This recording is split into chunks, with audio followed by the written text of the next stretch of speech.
Well, spring training means one thing, getting yourself into the best shape that you can possibly be in. And Dr. Vincent Key joining us, and also Brian Mills. And guys, just talk a little bit about what it takes for these pitchers to get these arms ready at the start of spring training.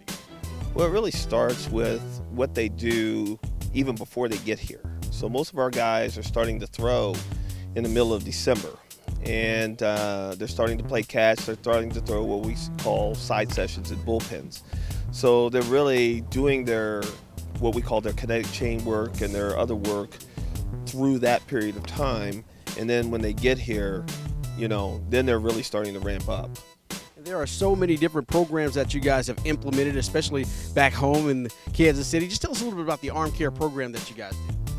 We've got an arm care program that mimics exactly what we do down here with the team. We go through an evaluation that's comprehensive for full body, find out what their tightnesses, laxities are, so that we can document those things. And then through this kinetic chain work, we can attack those things through either stretching or strengthening that prepares them better to throw. We talk so much about baseball, but any type of arm movement type athletes, as far as swimmers and volleyball players, how can they benefit from these types of drills and some of the exercises that you do with these players here? Well, all these things, they're upper extremity athletes. And whether it's a baseball player, like you said, softball player, swimmer, tennis player, volleyball, they all are on top. They're all up here. And with that, you get things that are tight, and you get things that are loose, and you get things that need to be strengthened and some that don't. And so it all works the same. Pitching, whether it be pitching, playing tennis, things like that, those violent overhead activities aren't natural.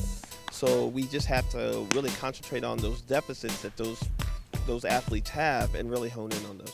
Brian, what are some of the things that kids at home could be doing right now? If a guy is getting ready for his high school baseball season, for instance, what can he be doing right now to get that arm ready? The process of getting ready starts well ahead of time for performance. So they need to make sure that they've got a comprehensive program that they can do stretching and strengthening to prepare the muscles for the trauma that it's getting ready to experience. So they have to start that process early, and those muscles that need to be toned up to prepare themselves for the trauma of throw, and the muscles that again are tight need to be loosened up. They need to make sure that they are paying attention to those to prepare them. One thing I've noticed, guys, is we're here at spring training, and this is the time where these pitchers get ready for the duration of the season. Hopefully they'll be still pitching in October. How do you monitor and make sure that they're not overthrowing or overusing those muscles in spring training when they're out here every day trying to actually build up muscle? We really try to control their volume. And whether it be, like I said, before they get here, how many side sessions have they thrown? How many bullpens have they thrown? Once they get here, they don't throw every day. Guys may throw a side session and wait a couple of days and then throw another side session. So we really try to monitor their volume. And just like Brian said, going down to whether it be middle school, high school, or even college athletes, is that you have to prepare in time. Most people think it takes 1 to 2 weeks. I usually say whatever date that you're shooting for, you back it up 2 months. And that's when you really should start getting ready. So we have to monitor these guys when they're down here. Like I said, their volume, we know that they're going to hit the wall. The University of Kansas Health System has created this great program. Just tell us a little bit about the background, how you came up with this program, especially when it pertains to youth athletes.